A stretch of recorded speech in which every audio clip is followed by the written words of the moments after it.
Hello and welcome to episode 85 of Round the Table, the slow TV radio podcast from The Meeting Point, for students of English not only in Bilbao but throughout the world.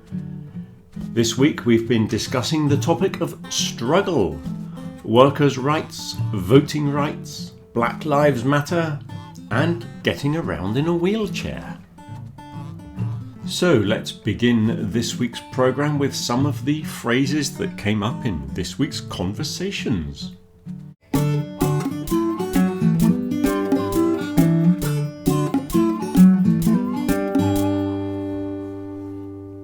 The first one is to take for granted. When you think that something has always been there or it will always be there in the future, that you don't appreciate how lucky you are to have something. You can take it for granted that we all have the right to vote and we all have certain conditions that we have to work in, and we all get so many weeks free paid holiday. We take these things for granted. You turn on the tap and you presume that water will come out of the tap. And if it doesn't, you've got a big problem. These things you take for granted. And also people. Maybe you take your mother for granted. Don't take people for granted. A very bad thing to do. The next phrase was all in the same boat. Usually we are all in the same boat. Means we're all in the same situation. I think we had that one recently when we discussed transport idioms or something like that. The next one is to handle with kid gloves. This word kid refers to a baby goat, not a child, but a baby goat. So kid gloves are made of very soft leather. So this means to handle somebody very carefully or to treat them with great care and respect in case they get hurt or offended. So that is to handle somebody with kid gloves. The next one is divide and conquer, an expression that exists in many languages, I suppose, but somebody was trying to say it and couldn't quite find the right words in English. It is divide and conquer. And related to that is united we stand, divided we fall. Doesn't need any explanation, I don't think. United we stand, divided we fall. Slowly but surely, another expression that I don't think needs explaining, means you have to go slowly and carefully to get what you want. The next one was this word clash, a clash of ideas, a clash of interests, a clash of cultures, colours, generations. When two things come together and they don't fit together very well and there's some kind of conflict. So that's a clash of. A ringleader, someone who organises usually some sort of rebellion or protest. So the main organiser is a ringleader. They organise a group of other people, especially in the case of protests and that kind of thing. A scapegoat is something you have in Spanish as well. That goat is the animal and the scape is related to escape. So it's the person who has to take the blame for other people's misdemeanors.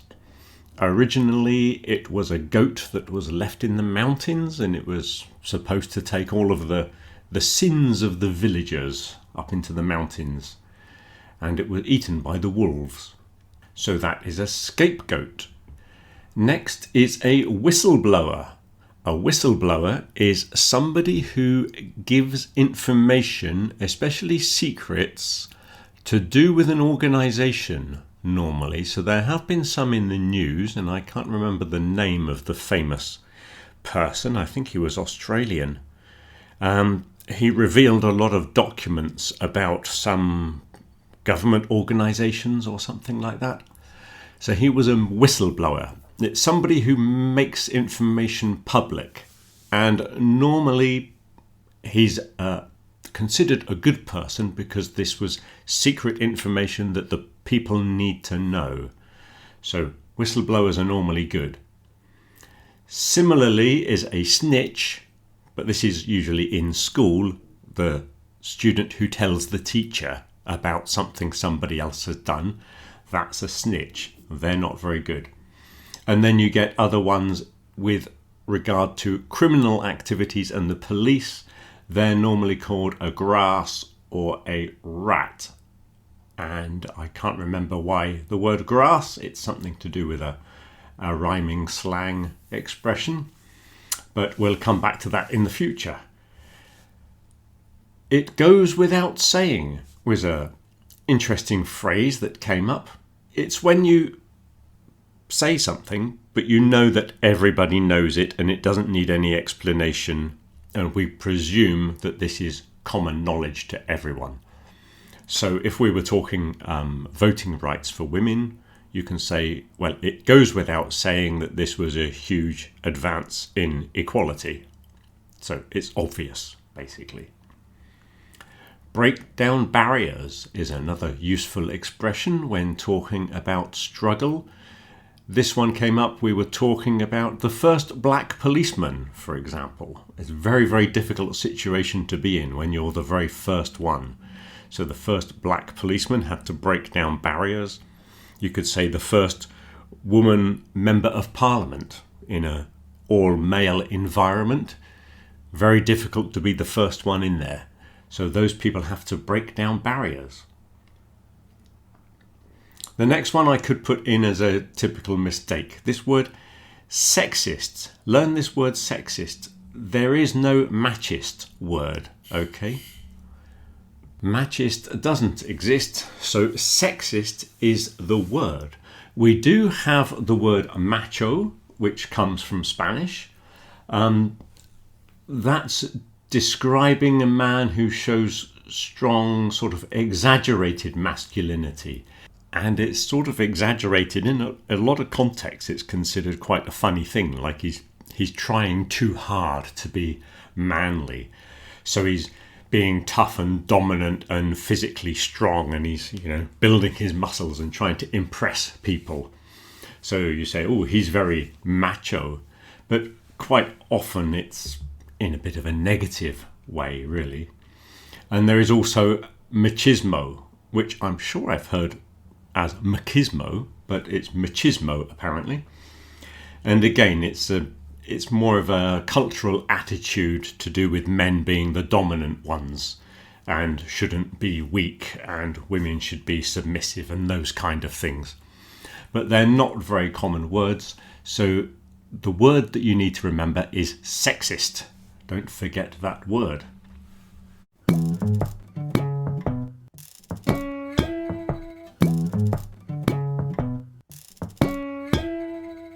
Now let's have a look at a quick pronunciation problem for this week. We need to look at this letter V. Very problematic letter for a lot of people who speak Spanish because you don't pronounce the V. So this word vote has been mispronounced so many times this week. We all have the right to vote. We don't have the right to a boat. Okay, vote and boat. So the B sound, the b. The second one is a plosive. You make this exploding noise with your lips and go b. But the vote is a fricative, it's called. You put your teeth on your bottom lip and go v. It's related to the F. So if you can make the F noise and say f, but then you add the vocals, you add the voice, the vibration in your throat. So you go from a f to a v, and then you can say ferry and very. Ferry, very, and very is not the same as berry. So there are three words there: ferry, very, berry. There's also fan, van, and ban. Okay, so The problem is probably going to be when the letter is at the beginning of the word. I've been trying to find them in the middle of the word, but there's not that many. So it's probably going to appear at the front of the word. So practice going v. It's a very interesting sound. Now I think it's time for this week's monologue on the topic of struggle. I tried to record it myself a couple of days ago, but it just doesn't sound right. So it goes without saying that I'll have to employ international film star and friend of the Meeting Point, all the way from Hollywood, California. It's celebrity guest speaker.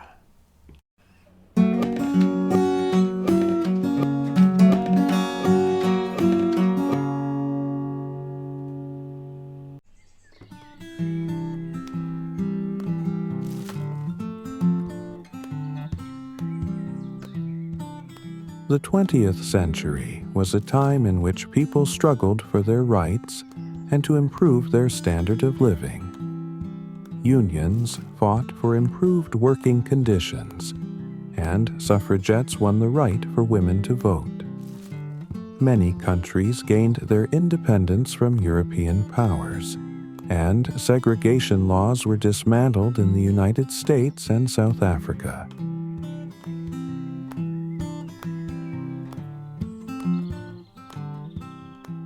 The century gave rise to many important figures. Emily Davison, a British suffragette, died after attempting to attach a banner to the King's horse at the Epsom Derby. Her funeral became a huge suffragette procession in London. Mahatma Gandhi led India's non-violent independence movement, which led to an end to British rule.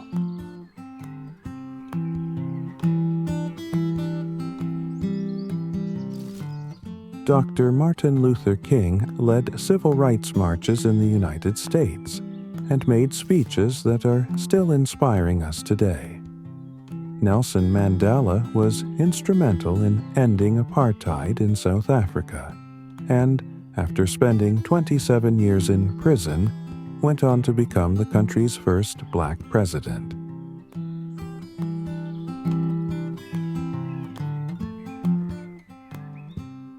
Today, there is a wider level of understanding. Society shows deeper awareness of past injustices toward ethnic minorities, greater freedom regarding sexuality, and increased respect for people with disabilities. This expanding circle of empathy now extends to the rights of animals.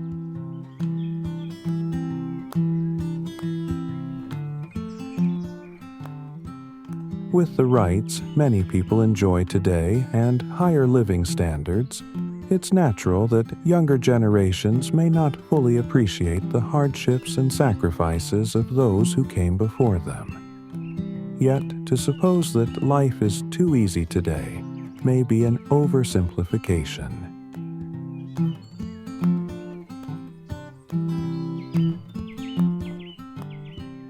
However, a lack of awareness of the efforts that improved our lives and of how fragile our rights are can lead to complacency. Greater appreciation of what we have may help protect these standards from being eroded in the future.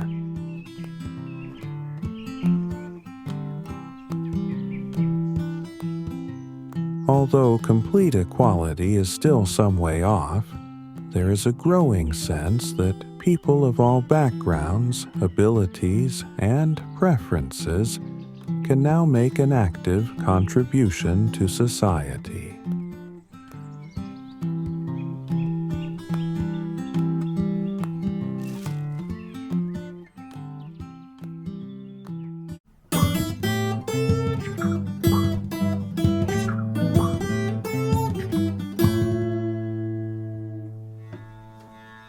During this week's conversation on the topic of struggle, of course, we had to address women's rights and women's voting rights. And I think there might be a couple of writers who maybe are not as well known as they should be. There's one that I've found I heard about on the radio a while ago called Jane Anger. Now, nobody knows if this is actually her real name. It might be a pseudonym. Jane Anger. It sounds like a pseudonym. She published a pamphlet in 1589. Her Protection for Women, it was called. And her pamphlet is considered one of the earliest English texts defending women against misogynistic attacks. And she challenged common stereotypes about women and mocked male writers who claimed women were inferior. She argued that men criticise women while benefiting from them. Women are unfairly blamed for men's weaknesses, and said that claims of female inferiority are hypocritical and irrational.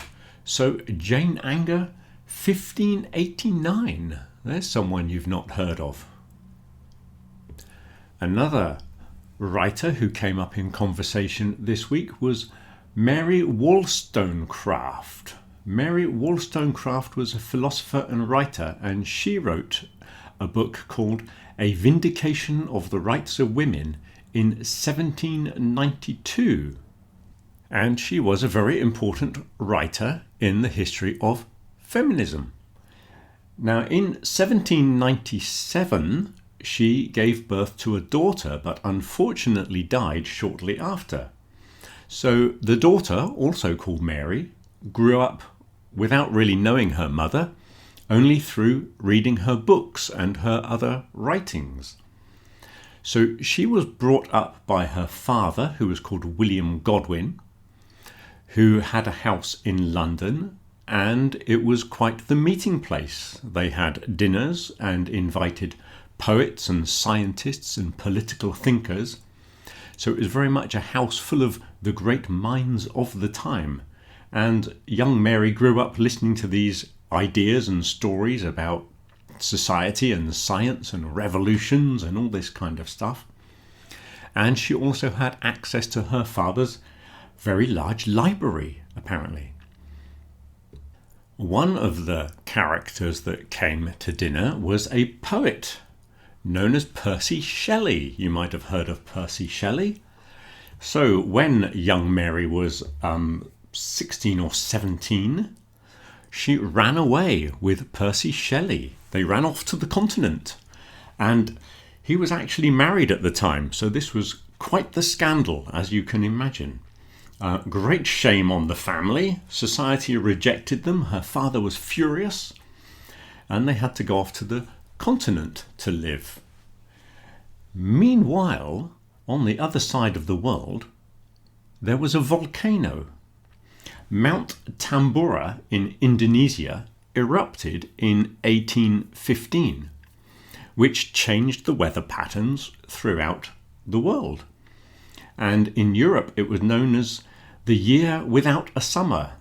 1816 was very, very bad for crops and harvests and things. It led to a lot of famine, apparently. Now, Mary and Percy Shelley were having a holiday. I think it was Lake Como. And they were staying with various writer friends. But because of the terrible weather conditions that year, they couldn't go walking and boating on the lake as they planned. So they decided to stay in and have a competition to write ghost stories. And Mary wrote a book called Frankenstein. And she wrote Frankenstein's monster. And I presume they got married. His previous wife committed suicide, and then Percy himself drowned in 1822. They did have 4 children together, but only one of them reached adulthood, so she had quite a traumatic time. So Mary Shelley wrote Frankenstein because of the terrible weather conditions, which were caused by a volcano on the other side of the world. And this change in the weather at this time also led to very cold winters. So there was a lot of snow. At this same time, there was a young child growing up in England called Charles Dickens. and he always remembered Christmas as a time of a lot of snow. So this is why in Charles Dickens' books later on in that century, whenever Christmas is mentioned, it's always snowing. And this is why we always associate Christmas with snow. Even though it very rarely snows at Christmas, we like to think that it's always snowing. So even Bing Crosby's song I'm Dreaming of a White Christmas was also influenced by a volcano in Indonesia in 1815. So there you go. It's not amazing, but I think it's quite interesting.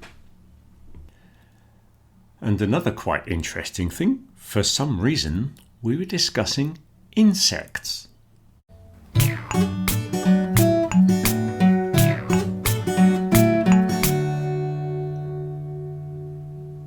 For some strange reason, during a discussion on struggle, we were discussing stick insects. I have no idea why we were discussing stick insects, but that's the way our conversations go sometimes. Well, the stick insect is one of those animals that doesn't have male and female. Or so I thought. I have discovered that some stick insects do have male and female, but some of them are only female, which means they reproduce by parthenogenesis. This is another new word for this week, parthenogenesis, when you only have females. But the curiosity that I was thinking about was, how do you have genetic variation to enable evolution when each baby is an exact clone of the parent? If you just have a female that lays eggs, they're all going to be clones. Well, apparently they're not exact clones. There is a slight, very small amount of genetic variability. And apparently this is a very useful thing for populating new territories. So if a stick insect ends up in a new environment, it can start reproducing without waiting for another stick insect to arrive.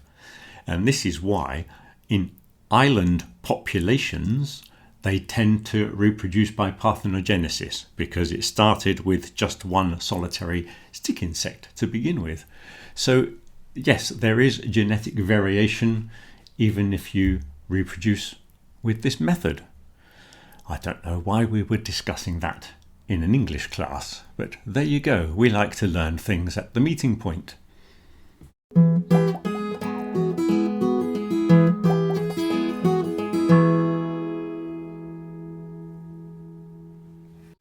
Why did the Scarecrow win a Nobel Prize? Because he was outstanding in his field. So the first thing is we've got the double meaning of in his field. Could be a literal field or the field of work that you are occupied in.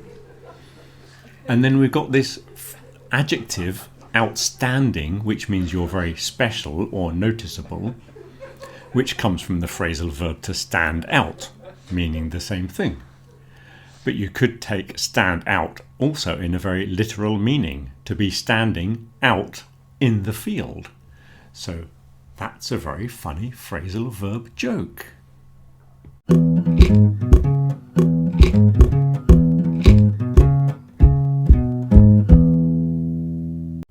And the quote of the week for this week, which is not really on the topic of struggle, but it might be interesting to think about taking things for granted, as we mentioned back at the beginning of the programme. Here's a quote, I don't know who it's by. We try so hard to give our children the things that we didn't have, that we forget to give them the things we did have. For those of you that like to have these thoughtful quotes, there's one for you to ponder for the rest of the week. And now finally, before we finish, let's have some news.